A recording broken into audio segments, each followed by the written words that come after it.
पोरगं म्हटलं बाबा या वयात आणि तुम्हाला कशाला मोबाईल पाहिजे? दिवसभर म्हटले मोबाईलवरती तू तासन तास जगभरातल्या मित्रमैत्रिणींशी बोलत असतो. आता मीही मोबाईल घेतला आहे, कधीतरी मलाही फोन लावायचा. या रूम मधून त्या रूम मध्ये रेंज असेल तर कधी कधी माझ्याशी बोलत जा. जगातल्या सगळ्या माणसांसोबत बोलायला वेळ हो, पण घरातल्या म्हाताऱ्या माणसांसोबत आपल्याला बोलायला वेळ. इथं दोनही बाजू आहेत. बाप म्हणून पोराला घडवण्याची मजा घेता आली पाहिजे आणि मुलगा म्हणून बापाला आदर देण्याचं सामर्थ्य स्वतःकडे बाळगता आलं पाहिजे. या दोनही गोष्टी मुलांनी आणि वडिलांनी एकमेकांकडनं समजून घेतल्या पाहिजे. म्हणजे तुम्हाला गंमत सांगतो, एक शेतकरी त्याची जनावरं हरवली होती आणि ते सगळ्या गावात जनावरं शोधत होते. ज्याला जाईल त्याला विचारायचं की माझी जनावरं सगळे हरवलीत, पुढे बघितली का? कुणाला टाइम नाही तुझी जनावरं बघायला? ते बाबा दुसरीकडे बघ म्हणायचे. एकही माणूस त्याला सांगायला तयार नाही की तुझी जनावरं इथे इथं बघितलीत. सगळेजण आपल्या आपल्या तंद्रीत आहेत, आपल्या आपल्या टेन्शन मध्ये. शेवटी कंटाळा शोधत शोधत फिरत होता. एका बांधावरती झाडाच्या खाली एक शेतकरी बसलेला होता. ते शेतकरी पण एकदम टेन्शन मध्ये होतं. सकाळीच त्याच्या बायकोचं त्याचं भांडण झालं आणि हे त्याला जाऊन विचारतायत जनावर हरवली, पुढे बघितली. त्याला असला राग आला, त्यानं गोफण घेतली ना असा दगड फिरकावला. हे बिचार गोळ होतं. ह्याला वाटलं हे सांगतंय त्या दगडाच्या दिशेनं जनावर आहे म्हणून.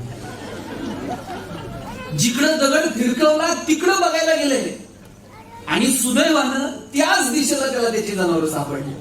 हे इतकं खुश झालं, म्हणजे अख्ख्या गावात सगळ्यांना विचारत होतो जनावरं कुठे, कुणीच सांगायला तयार नाही. आणि यांनी बरोबर सांगितलं. म्हटलं 10 गाय आहेत, याच्यातली एक लंगडी गाय. म्हटलं ती त्या शेतकऱ्याला गिफ्ट देऊन टाकू. त्याच्यामुळे बाकीच्या सापडल्या. म्हटलं ती लंगडी गाय घेऊन ते त्या शेतकऱ्याकडे चाललंय.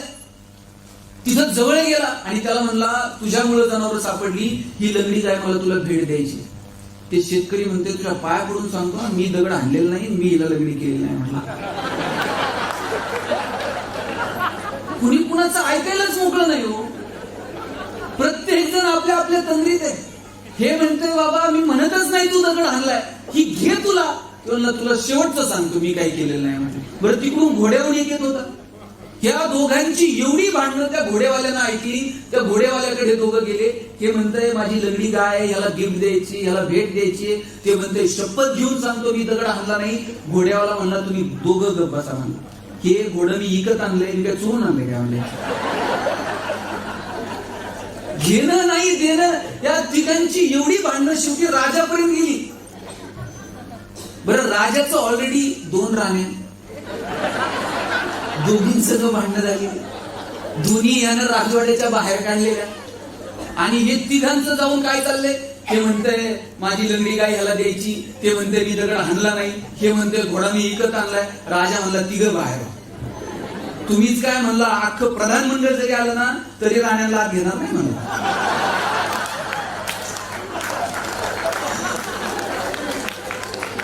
कुणाला कुणाचं ऐकायला वेळ नाहीये साहेब. म्हणजे माणसं सगळे टेन्शन मध्ये आपल्या आपल्या तंद्रीत आहेत. त्यातून कधीतरी बाहेर आलं पाहिजे. गणेश मी तुला तुझ्या सगळ्या टीमला धन्यवाद देईल की फादर्स डेच्या निमित्ताने किमान ऐकण्यासाठी तुमचा मंच एवढी गर्दी करू शकतो. आणि मी तुम्हाला मार्गदर्शन वगैरे करण्याच्या फंदात पडणार नाही. ते मोबाईलची बॅटरी जर हँग झाली, म्हणजे तुम्ही पहा एकाच वेळेला जर फेसबुकला मेसेज आलाय, नंतर व्हॉट्सअपला आलाय, नंतर लगेचच कॉल आलाय, हे सगळे जर ऍप्लिकेशन एकाच वेळेला सुरू असतील तर मोबाईलचं काय होतं? आणि मग हँग झाल्यावर तुम्ही काय करता? आणि कधी कधी रिस्टार्टचं बटन पण हँग होतं. आणि मग काय करता? बॅटरी काढता, फुंकर घालता, पुसता, मग मोबाईल मध्ये टाकता. हा पुढचा 1-1.5 तास फक्त बॅटरी काढण्याचा कार्यक्रम आहे, एवढं लक्षात ठेवा. थोडस जे रोजच्या जीवनातून थोडस बाजूला येऊ, थोडस नात्या गोत्यांकडे बघू. भगवंताच्या कृपेनं नाती फक्त माणसांना कळतात हो, जनावरांना ठराविक काळानंतर नाती सुद्धा कळत नाही. पक्षी आकाशात उंच भरारी घेऊन जातात, त्यांना नाही नंतर आठवत की माझी आई कोण, माझा बाप कोण, आपण माणसं आहोत. आपल्याला जन्म देणारी आई आठवली पाहिजे, जन्म देणारा बाप आपल्याला कळला पाहिजे, त्यांच्यासाठी आपण कृतज्ञ असलं पाहिजे. ही भावना जपावी याच्यासाठी सगळा हा अट्टहास आहे. आम्ही नेमकं काय करायचं ठरवलंय? आम्ही नेमकं काय वागायचं ठरवलं? या साधनांच्या धुंदीमध्ये, या साधनं मिळवण्याच्या धुंदीमध्ये नात्यांचा आम्हाला इतका विसर पडत गेला की आम्हाला जन्म दिलेले आई वडील पण आठवू नये. तुम्हाला एक गंमत सांगतो. एक दूध डेअरी होती. त्या दूध डेअरीमध्ये लोक दूध घ्यायला रांगा लावायचे आणि एक दिवशी त्या डेअरीवरती राजा आला दूध घ्यायला. राजा दूध घ्यायला आल्यानंतर त्याला विचारलं, बाबा रे, राजाने विचारलं कसं लिटर दूध दिलंय? हा म्हणला 1,00,000 रुपये लिटर दूध आहे म्हटलं. राजा म्हणला इथं दूध काय दुर्मिळ आहे का? 1,00,000 रुपये लिटर निघतंय. ते म्हणला इथं दूध दुर्मिळ नाही, डेअरीवर राजा दुर्मिळ आहे. राजा कधी यायचं डेअरीवरती? आज आलाय म्हणून 1,00,000 रुपये. साधनं दुर्मिळ नाहीयेत, माणसं दुर्मिळ येतो. गेलेली साधनं परत मिळवता येतील, गेलेला बाप कुठून आणायचा? वर्षश्राद्धाच्या दिवशी, पुण्यस्मरणाच्या दिवशी ब्रह्मदेवाला 2 कोटी रुपयाची एफडी करा आणि सांगा गेलेला बाप एक 5 मिनिटासाठी जेवायला म्हणून पाठवा. परत नाही भेटता येत. माणसं एकदा निघून गेली ना, मग त्यांचा सहवास नाही, मग त्यांच्याशी संवाद नाही, मग त्यांच्यासोबत स्पर्श नाही. माणसं जोपर्यंत जिवंत आहे तोपर्यंतच स्पर्श आहे, तोपर्यंतच संवाद आहे. म्हणून ज्यांच्या ज्यांच्या नशिबानं घरात बाप जिवंत आहे त्यांनी त्याच्याशी बोलावं. आम्हाला सगळ्या जगासोबत बोलायला वेळ आहे, पण घरातल्या बापासोबत बोलायला वेळ नाही. पेन्शनर बाप दर महिन्याची पेन्शन पोराच्या हातात द्यायचा. यावेळेस बापानं पेन्शन दिली नाही. पोराने विचारलं, बाबा पेन्शन आली नाही का? बाबा म्हटले पेन्शन आली, पण यावेळेस मी मोबाईल घेतलाय म्हटलं. घरातल्या बापासोबत बोलायला वेळ. किती वर्ष झाले हो आपल्या बापासोबत स्पर्श नाहीये, आठवत सुद्धा नाही. आणि स्पर्शाला काय, अहो सकाळी घरातनं बाहेर पडलात ना, 10 सेकंद फक्त खाली वाका. बापाच्या पायाला हात लावायला काही सेकंद लागतात. बाप असा पाठीवर थाप मारतो, पठ्या सुखात राहा. बापाच्या पायावरती फक्त डोकं ठेवून बघा, बाप असा जीव ओवाळून टाकतो, माझं आयुष्य पण तुला लागू दे म्हणतो. काय लागतो? घरातली म्हातारी माणसं या ट्यूबलाईट इतका प्रकाश देत नाही, पण त्यांचं देव घरात निरंजनासारखं तेवत राहणं महत्वाचं असतं. ते विझून गेलं ना, मग त्या लोकांची किंमत कळायला लागते. म्हणून ज्यांच्या ज्यांच्या नशिबानं घरात म्हातारी माणसं जिवंत आहेत त्यांनी त्यांना जपा. माहेर कुठपर्यंत? जोपर्यंत माहेरात आईबाप आहेत तोपर्यंत. माहेरी गेला, माहेरातला शेवटचा धागा म्हणजे बाप असतो. बाप गेल्यानंतर, आई गेल्यानंतर परत माहेर नाही. भावानं कितीही मोठी हवेली बांधू दे, तुमची बहिणी, तुमचे भाचे तुमचा सगळा आदर सन्मान करतात. तुम्ही आल्या गेलात तर तुमच्यासाठी साडी चोळी घेतात, पण बापाची, आईची उणीव मात्र जाणवत राहते. माहेर तोपर्यंतच आहे जोपर्यंत माहेरात बाप आहे, आई आहे. माहेरावरून तुम्ही जर सासरी यायला निघालात तर तुमच्या बापानं, तुमच्या आईनं कधी तुमची पिशवी रिकामी पाठवली का? 4 शेंगा घालून देईल, 4 वांगे घालून देईल, काय देऊ आणि काय नाही असं होऊन जातं. मला वाटतं कोणत्याही लाभाची अपेक्षा न करता तुमच्यावरती भरभरून प्रेम करणारे या जगात जर कोण आहे ना, तर तुमचा बाप आहे, तुमची आई आहे. प्रत्येकाच्या इथं बसलेल्या सगळ्या महिलांना न चुकता आपल्या बापाचा फोन येत असेल. वडील जर आता रिटायर झालेले असतील आणि रिटायरमेंट नंतर कधीतरी सकाळी पीक अवर मध्ये आपण गडबडीत असतो, कामात असतो आणि सकाळी सकाळी वडिलांचा फोन येतो. आपण गडबडीतच विचारतो, हा बाबा बोला, काय काम? बाबा म्हणतात, काही नाही ग, तू बरी आहेस ना? हा, तेवढंच विचारायचं होतं. खरं तर खूप बोलायचं असतं, पण तुम्ही गडबडीत आहात, तुम्ही कामात आहात. वडील एवढंच विचारतात, पुरी तू बरी आहेस ना? आणि फोन ठेवून देतात. आणि प्रत्येक फोनच्या वेळेला वडिलांचं एक वाक्य असतं जे काही चिरून जातं जर आपण संवेदनशील असू तर. बाप पुरीला सांगत असतो, बाळा मी असेपर्यंत येत जा, जोपर्यंत मी आहे तोपर्यंत येत जा, भेटत जा. मुलगा सून सेवा करतात, त्यात प्रेम असेल, कर्तव्याची भावना असेल. तूही आठवड्यातून एकदा व्हिडिओ कॉल करतेस की, पण तरी सुद्धा आम्ही असेपर्यंत येत जा. किती करतो बाबा? आई बाळण, बाळण त्या शब्दाचा अर्थच आहे बाळ किंवा अंत. आई प्रसूती वेदना सहन करत असते आणि बाप मात्र हॉस्पिटलच्या बाहेर, त्या ऑपरेशन थिएटरच्या बाहेर हेरझारा मारत असतो. आईला आत प्रचंड वेदना होत असतात, पण बापाचं सुद्धा काळीज आधी पिळवटून निघालेलं असतं. जन्म झाल्यानंतर तुम्हाला भेटायला येतो, तुम्हाला जवळ घेतो. झोप येत नाही म्हणून तासन तास बाप खांद्यावरती घेऊन मिरवतो. कितीतरी वेळा बाप आपल्याला खांद्यावर घेऊन फिरलाय. कधी मंदिराची घंटा वाजवण्यासाठी, कधी शाळेत जाण्यासाठी. पहिल्यांदा ज्यावेळेस बाप आपल्याला शाळेत घेऊन जातो ना, अलगद हात सोडून देतो, पाणावलेले डोळे पुसतो आणि मागं फिरतो.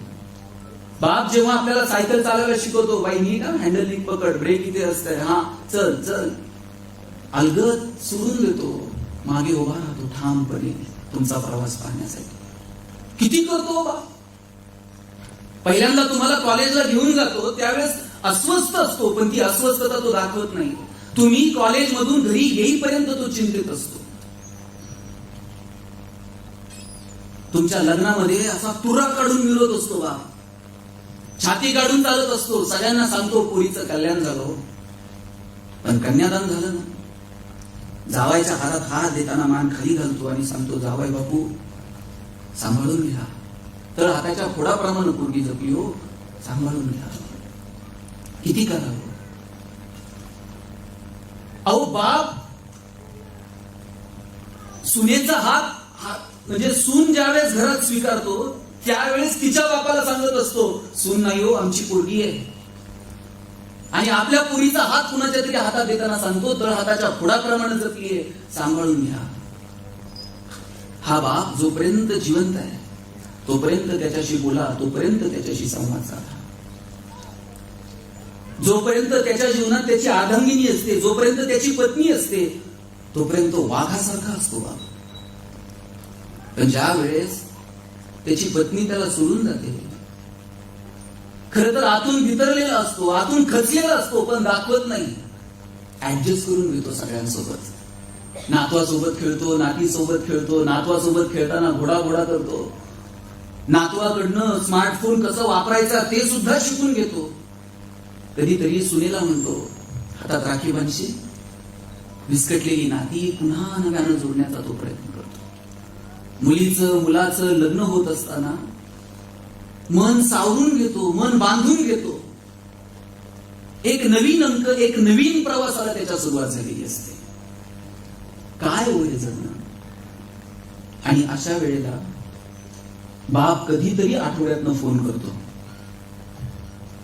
आणि सांगतो, मी असेपर्यंत येत चला. माझं इथं बसलेल्या सगळ्या माता भगिनींना, सगळ्या तरुण मित्रमैत्रिणींना या फादर्स डे निमित्तानं सांगणं, हे मागं कोणतरी आवाज करते, बंद करा. माझं सगळ्या मित्रमैत्रिणींना सांगणं, आठवड्यातनं जेव्हा तुमच्या बापाचा फोन येतो आणि कानावरती आवाज येतो ना, मी असेपर्यंत येत जा. खरंच बाप आहे तोपर्यंत जा. नंतर तो तुम्हाला पाहायला मिळणार नाही.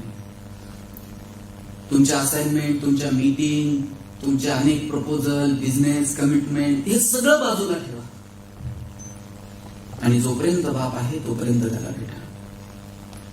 बाप गेल्यानंतर मुलगी जाते.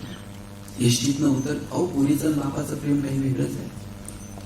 बाप गेल्याचं पत्र आलं ना, फोन आला ना, पोरगी रडत निघते, बसमधनं उतरते, हमगरडा फोडत जाते, बापाच्या छातीवर डोकं ठेवून रडायला लागते. बापाला माहित नसतं माझी छकुली आली. श्वास थांबल्यानंतर कळत नाही माणसं आली, कोण भेटतंय, कोण रडतंय. लक्षात घ्या, नात्यांमध्ये पराक्रम नसतो गाजवायचा, नात्यांमध्ये प्रेम अपेक्षित असतं. भगवान कृष्ण असा करंगळीवरती पर्वत उचलतो. ज्याला करंगळीवरती पर्वत उचलता येतो तो बासरी मात्र 2 हातांनी अशी घट्ट पकडतो. ज्याला करंगळीवरती पर्वत उचलता येतो तो बासरी अशी 2 हातांनी घट्ट का पकडतो. कारण नात्यांमध्ये प्रेम असतं आणि पराक्रम गाजवायचा असतो तो रणांगणात. आपण उलट करतो, नात्यांमध्ये पराक्रम गाजवतो आणि रणांगणात शस्त्र खाली ठेवतो. नात्यांमध्ये कसला पराक्रम आहे. 10 वर्ष झाले वडिलांनी माझ्या लग्नात विरोध केला, 10 वर्ष बापाच्या दारात गेले नाही. तो गेल्यावर तुम्ही जाल, त्याला नाही कळत माझी छकुली आली म्हणून. 10 वर्ष झाले बहिणीशी मी बोललो नाही, ती गेल्यावर तुम्ही साडी चोळी घेऊन जा, तिला नाही कळत भाऊ आलाय आणि तो रडतोय म्हणून. नात्यांमध्ये पराक्रम नसतो गाजवायचा, नात्यांमध्ये प्रेम अपेक्षित असतं.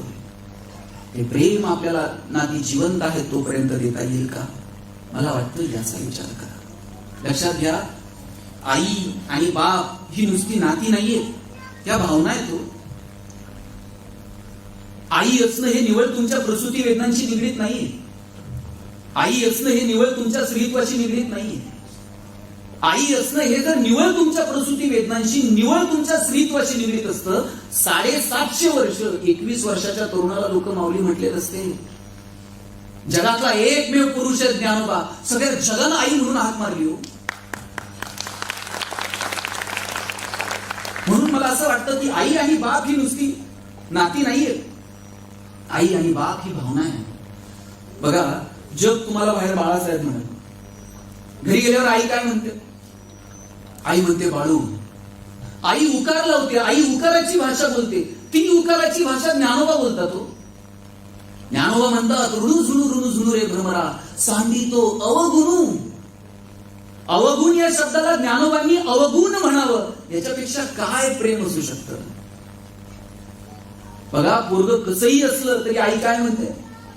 माझं लेकरू आहे. ते तिकडे दारू पेत जरी असलं ना तरी आई सांगते की नाही, पोरग तसं चांगलं आहे हो, संगत वाईट आहे. पोरग मोठं असलं तरी आई सांगते की नाही, ते हुशार आहे हो, पण अभ्यास करत नाही. आई रामाची असो नाही तर रावणाची, कंसाची असो नाही तर कृष्णाची, आई कुणाचीही असो, होत प्रोत प्रेम करते. जो जे वांछील तो ते लाहो प्राणीला, ज्याला ज्याला जे जे हवंय ते ते मिळू दे. केवढं मोठेपण आहे होय मनाचं. माऊलींना उगाच आई म्हटलं नाही, ज्याला ज्याला जे जे पाहिजे ते ते मिळू दे. आपलं एवढं मोठं मन आहे का? एकाला देव प्रसन्न झाला, लहान म्हणला तुला काय मागायचंय ते माग. हे देवाला म्हणला, देवा एक गाडी दे म्हणला मला.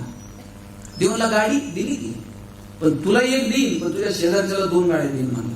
हे म्हणला गाडीच नको मला. शेजारच्याला काय संबंध? म्हणला गाडी नको म्हणला, बंगला दे म्हणला. तुला एक बंगला देईल, पण शेजारच्याला 2 द्यावं लागतील. ते म्हणला मला गाडी नको बंगला नको. देव म्हणला काही तर माग. त्याने विचार करून सांगितलं, म्हणला देवा एक डोळा जाऊ दे म्हणला माझा. म्हणले का? शेजारच्याचे 2 गेले पाहिजे. ही भावना हो आपली.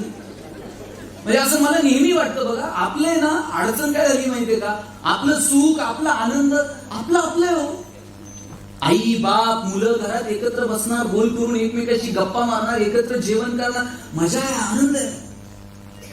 पण आपली अडचण काय झाली माहितीये का? आपला आनंद हा इतरांच्या क्रिये प्रतिक्रियेवरती अवलंबून आहे.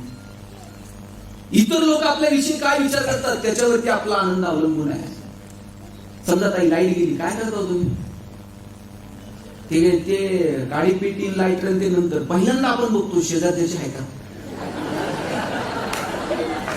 आणि शेजारच्याची असल्यावर किती वाईट वाटते. बाई आपलीच कशी गेली आणि त्यांची कस काय कोणाच ठाऊ.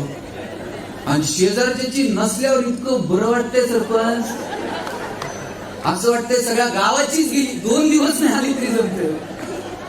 म्हणजे दुःख हे सार्वजनिक असलं पाहिजे आणि आनंद आपला आपला असला पाहिजे. पण आईची भावना अशी, जो जे वांछील तो ते लाहो प्राणीला, ज्याला ज्याला जे जे हवे ते ते मिळू दे. मनाचा हा मोठेपणा ज्ञानोबांमध्ये पाहायला मिळतो आणि म्हणून ज्ञानोबांना आई म्हटलं गेलं.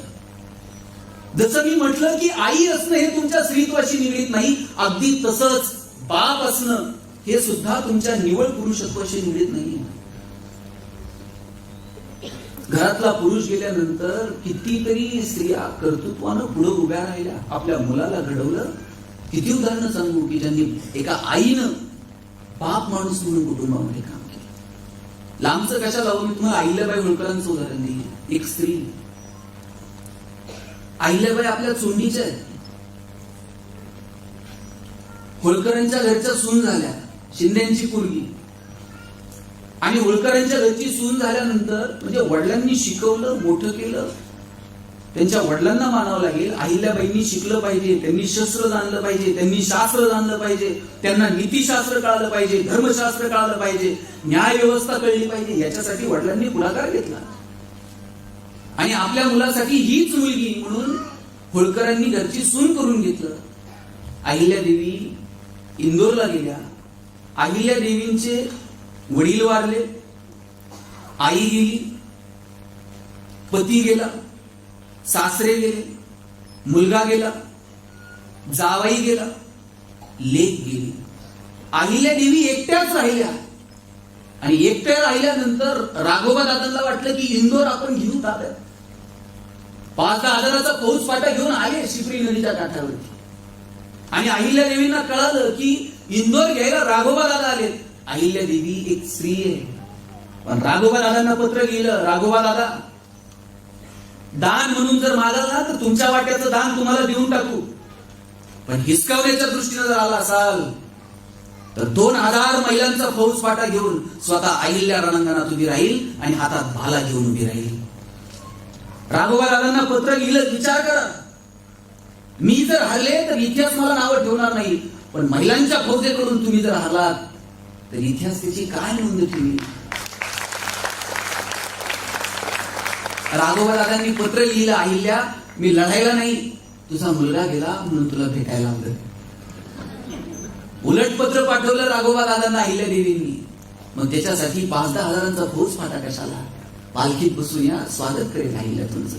अहो एक स्त्री बापासारखं लढली, कणखरपणे समोर गेली. म्हणून मी म्हणतो की आई असणं आणि बाप असणं हे निवळ तुमच्या स्त्रीत्वाशी किंवा पुरुषत्वाशी निगडीत नाही. ती एक भावना आहे, ती भावना आपण समजून घेतली पाहिजे. बाप म्हणून आपण आपल्या मुलाला नेमकं काय द्यायचं हे ठरवलं पाहिजे. आपल्या डोक्यात एक पक्क आहे की 7 पिढ्या पुढे एवढं बाप म्हणून मी निर्माण करून ठेवेल. लायकी निर्माण करा कमवायची. तुम्ही किती कमवून ठेवा, पोरगं नालायक असलं तर 2 दिवसात उडवते. पण तुम्ही जर त्याच्या मनगटात कमवण्याची रग निर्माण केली, लायकी निर्माण केली, लढतंय त्याच्या मार्गावरती, त्याच्या मनगटाच्या जोरावरती कमवते ते. पण बाप म्हणून तो विचार, तो संस्कार आम्हाला येणाऱ्या पिढीला देता येईल का याचा विचार करू. इथं दोनही बाजू आहेत. बाप म्हणून पोराला घडवण्याची मजा घेता आली पाहिजे आणि मुलगा म्हणून बापाला आदर देण्याचं सामर्थ्य स्वतःकडे बाळगता आलं पाहिजे. या दोनही गोष्टी मुलांनी आणि वडिलांनी एकमेकांकडनं समजून घेतल्या पाहिजे. बाप म्हणून आपण जे पेरू मुलांच्या बाबतीत तेच उगवतो. गहू पेरून साहेब ज्वारी उगवते का? आपण सगळी खेड्यापाड्यातली माणसं. बाजरी पेरून हरभरा उगवते का? तुम्ही जे पेरणार आहात तुमच्या मुलांच्या बाबतीत ते उगवत असतात. काय पेरायचं ते ठरवा. आणि माझा दावा आहे, आपण सांगू तसं मुलं वागत नाही का?